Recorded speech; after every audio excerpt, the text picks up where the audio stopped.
आज की कहानी एक बांझ औरत की है। लोग कहते हैं कि जिस शादीशुदा औरत की कोख से औलाद ना हो उसकी जिंदगी अधूरी होती है, मगर मैं कहती हूँ ऐसा नहीं है। बिन माँ के बच्चे भी बांझ औरत की अधूरी जिंदगी को मुकम्मल कर दिया करते हैं। नोमान बहुत खूबसूरत और एजुकेटेड थे। ये रिश्ता मुनासिब था, पेरेंट्स ने कबूल कर लिया और मेरी उनके साथ शादी हो गई। शादी के बाद मैं उनके साथ हंसी खुशी रहने लगी। नोमान मुझे दिलो जान से चाहते थे। सास नंद थी नहीं, हमारी तवज्जो बस एक दूसरे के लिए थी। दिन पर लगाकर उड़ने लगे। मेरी सहेलियां जब नोमान को देखती, कहती मियाँ पर नजर रखा करो, उनकी पुरकशिश शख्सियत पर कोई और ना मर मिटे। वैसे भी मर्द का कोई एतबार नहीं। तब मैं गुरूर से कहती मुझ जैसी उन्हें कोई और ना मिलेगी। ये गुरूर अल्लाह को पसंद नहीं आया। मैं भूल गई कि औरत की खूबसूरती औलाद से होती है। जिस औरत की गोद सूनी हो वह दाग लगे चांद जैसी होती है। शादी को 10 साल हो गए। औलाद की नेमत से मेरी गोद खाली रही। शुरू में हम दोनों को उम्मीद थी कि अल्लाह ताला हमें इस नेमत से ज़रूर नवाजेगा, मगर वक्त गुजरने के साथ साथ मायूस होते गए। मैं उदास और वह चुप चुप रहने लगे। शादी के 10 साल बाद एक दिन कहने लगे, छोटे शहर में दिल नहीं लगता, बड़े शहर की रौनकें बड़ी होती हैं। रिश्तेदार भी बे औलाद होने का ताना देते हैं। जिंदगी में बोरियत बढ़ती जा रही है। यहाँ से किसी बड़े शहर में रहने का ठिकाना करते हैं। एक दिन ऑफिस से आए तो कहा मैं अपना कारोबार शहर में शिफ्ट कर रहा हूँ। दोस्त की वजह से वहाँ ऑफिस मिल गया है। चलो उस रोशनियों के शहर में जाकर नई जिंदगी शुरू करते हैं। मेरा दिल नहीं चाहता था कि अपने गांव और घर वालों से दूर जाऊं। पति की ख्वाहिश के आगे बेबस हो गई। पति ने समझाया कि माहौल बदलेगा तो हमारी जिंदगी में रंग भर जाएंगे। शुरू में हम एक पुरसुकून इलाके में रहने लगे। छोटा सा बंगला, काम करने वाली नौकरानी भी आसानी से मिल गई क्योंकि आसपास गरीब लोग रहते थे। मेरी नौकरानी जो थी वह बहुत खूबसूरत औरत थी और बहुत ही दिलचस्प बातें करती थी।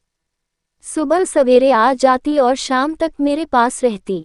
वो काम भी अच्छा करती और बातें भी चटपटी करती। उस नौकरानी का नाम नेहा था। एक दिन नेहा आई तो कहने लगी, बीबी एक बात कहनी है, मगर डरती हूँ और बताए बगैर रह भी नहीं सकती। मैंने कहा डरो नहीं, जो कहना है कह दो, साहब को पता चला तो मेरी शामत न आ जाए। नेहा की इस बात पर मेरे कान खड़े हो गए। ऐसी क्या बात है, बता दो, साहब को क्यों पता चलेगा? जब तक मैं उनको बताऊंगी नहीं। बताओ तो क्या बात है? कल शाम जब मैं आपके घर से काम करके निकली तो मेरा पति बाहर इंतजार कर रहा था। कहने लगा, बाइक पर बैठ जाओ, आज तुम्हें बाजार ले जाना है। मुझे सैलरी के अलावा बोनस भी मिला है। सोचा तुम्हें कपड़े और जूते दिलावा लाऊं। मैं जल्दी से मोटरसाइकिल पर बैठ गई। हम बाजार गए तो वहां फुटपाथ से 2 जोड़ी कपड़े मैं अपने लिए ले ही रही थी कि हमारे बिल्कुल सामने साहब की गाड़ी आकर रुकी। मुझे अपनी आंखों पर यकीन नहीं आ रहा था। उनके साथ एक खूबसूरत फैशनेबल लड़की उतरी। उन्होंने मुझे नहीं देखा और वह ज्वेलरी की एक बड़ी दुकान पर चले गए। साहब ने उस लड़की का हाथ पकड़ा हुआ था। मुझे कुछ दाल में काला लगा तो मैं दुकान के शीशे से देखने लगी। साहब ने सोने की बहुत सारी रिंग निकलवाए और एक रिंग पसंद करके उस लड़की के हाथ में पहनाने लगे। इस डर से कि कहीं वह मुझे देख ना ले, मैं फौरन पलट आई। मैंने अपने पति को बताया तो जुनैद ने कहा कि अपनी बेगम को ये बात हरगिज नहीं बताना, उनका साहब से बहुत झगड़ा हो जाएगा। क्या बेगम यूं ही अंधेरे में लूटती रहेंगी? मैं उनको जरूर बताऊंगी। तब उन्होंने मुझे समझाया, पागल, ऐसी बातों से मियाँ बीवी में प्यार खत्म हो जाता है। बाज दफा घर भी उजड़ जाते हैं। खुदा ना खुवास्ता तुम्हारी बेगम साहिबा का घर उजड़ गया तो पहले मैंने फैसला किया कि आपको इस बारे में कुछ ना बताऊं। जुनैद सही कहता है, अगर आपके पति की जगह जुनैद मेरे साथ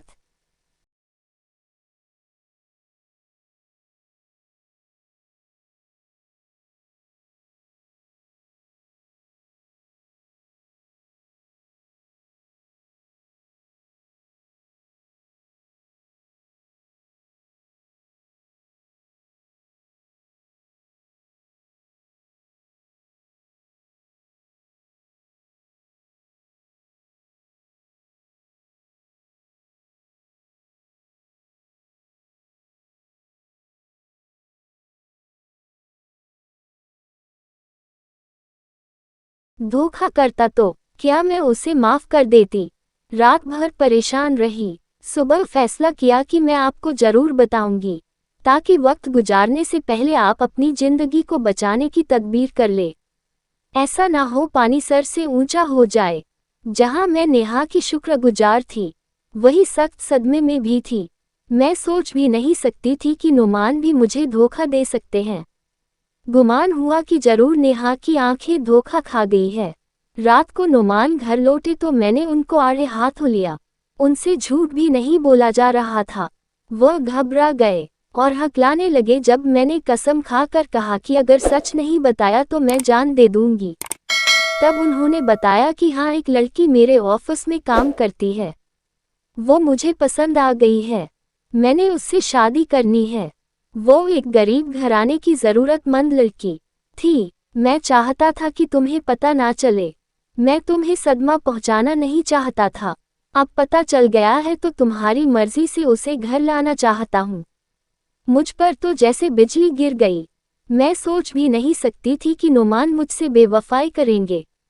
मैंने बेइख्तियार जोर जोर से रोना शुरू कर दिया। वह मुझे रोता छोड़कर घर से चले गए। मैं रात भर अकेली रोती रही। मेरे आंसू साफ करने वाला भी कोई न था। अगले 2 दिन तक वो घर ना लौटे तब मेरा दम घुटने लगा। नेहा दिलासे दे रही थी। मुझे कुछ भी अच्छा नहीं लग रहा था। नुमान के बगैर एक दिन नहीं काट सकती थी। अब 2 दिन 2 रातें गुजर गई थीं। मेरी हालत खराब होते देख नेहा बोली, बीबी आप फोन करके साहब को बुला लीजिए। मर्द तो कई कई शादियां करते ही हैं। आप खुद पर काबू रखिए। ज्यादा गुस्सा करेगी तो उन्हें खो बैठेगी। मैं उन्हें बुलाने का बहाना ढूंढ ही रही थी।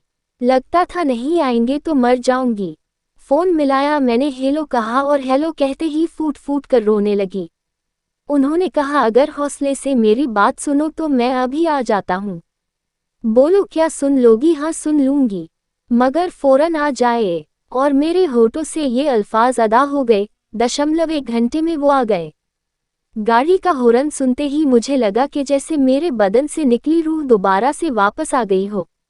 नुमान अंदर आ गए, मुझे गले से लगाते हुए बालों को संवारते हुए बोले, तुम मेरी जिंदगी हो। मैंने नीलम से शादी सिर्फ औलाद के लिए की है।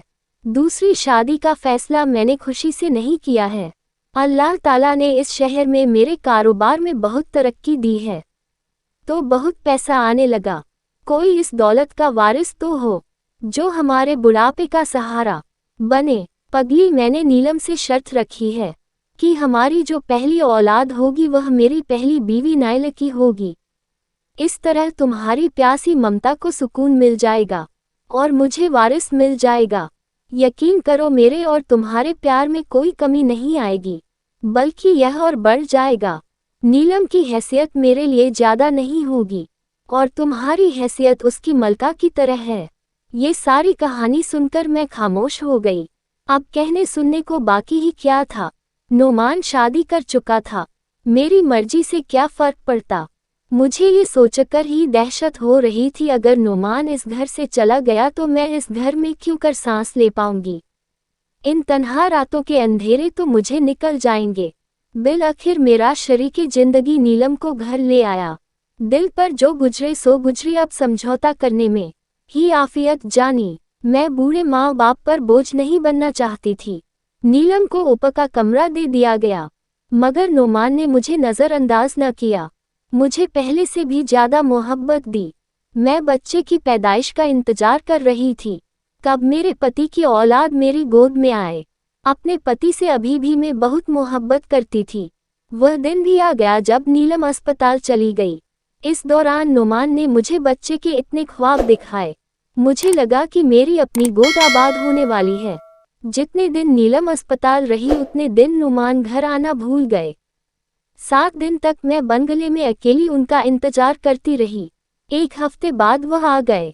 मैं बेख्तियार दरवाजे की तरफ लिपकी, मगर मुझे देखकर नीलम ने मुंह फेर लिया। वही नीलम जो मुझे बेगम बेगम कहते ना थकती।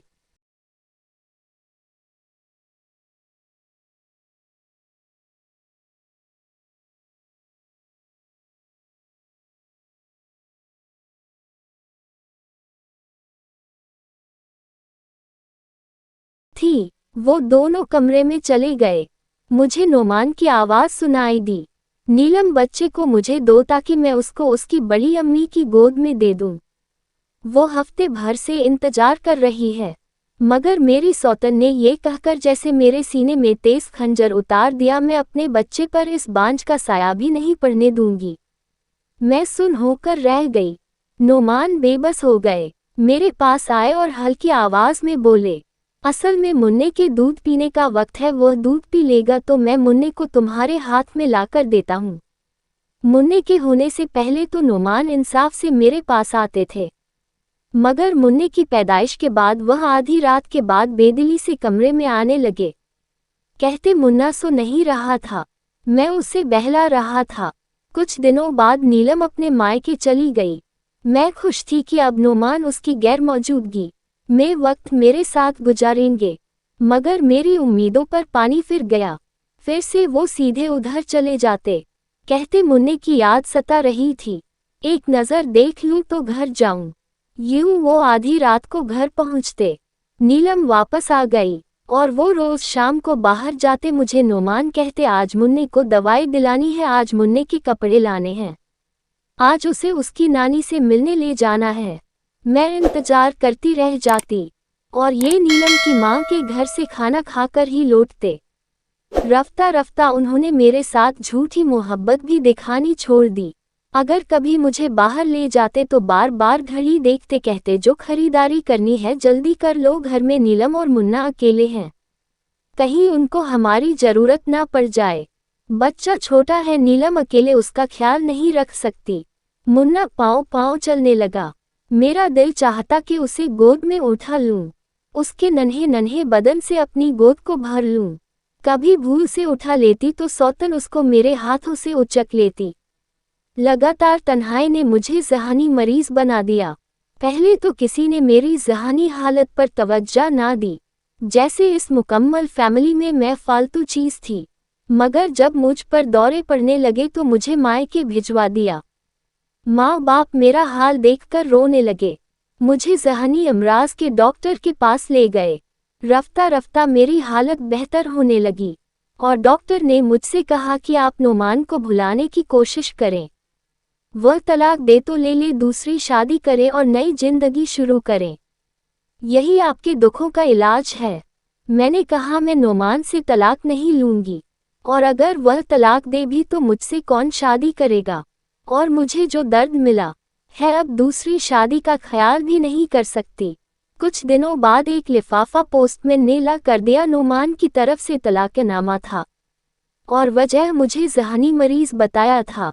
मेरे माँ बाप ने डॉक्टर साहब को बताया। डॉक्टर साहब ने मुझे सारा सच जानकर सब्र करने को कहा। उन्होंने मुझे समझाया कि एक शख्स पर जिंदगी खत्म नहीं हो जाया करती। एक बहुत अच्छा इंसान है जो मेरा दोस्त है, उसकी बीवी का कुछ महीने पहले इंतकाल हुआ था और छोटे छोटे बच्चे ममता से महरूम हैं। उन्हें माँ की सख्त ज़रूरत है और मेरे दोस्त को ऐसी बीवी की ज़रूरत है जो उनके बच्चों को माँ का प्यार दे सके। बाप की तरफ से उन बच्चों को पैसों की कमी नहीं, मगर माँ का प्यार दौलत के बदले खरीदा नहीं जा सकता। ये वही उनको दे सकेगी जिसके अंदर खुद ममता की प्यास हो। मुझे उन बच्चों से भी मिलवाया। बहुत प्यारे प्यारे और मासूम थे, मगर गमगीन थे। मैंने प्यार किया तो मेरे पास दौड़े चले आए। मैंने उन्हें बेख्तियार अपनी बाहों में भर लिया। फिर यह बच्चे अक्सर मेरे पास आ जाते। मुझे उनसे प्यार महसूस होने लगा, मगर मेरा दिल दूसरी शादी के लिए राजी नहीं होता था। मैं सोच भी ना सकती थी नोमान के बदले कोई दूसरा शख्स उसकी जगह ले। माँ बाप बार बार समझाते कि वक्त के साथ साथ सारे जख्म भर जाते हैं। पास्ट की यादों में खोए रहना कम अक्लों की निशानी है। माँ कहती कि मर्द को औरत से मोहब्बत नहीं होती, उसे तो घर बार संभालने वाली चाहिए होती है। जबकि औरत मर्द से मोहब्बत करती है, उसके लिए लुट जाती है। माँ की यह बातें मुझे ज़्यादा अच्छी नहीं लगती थी। रात दिन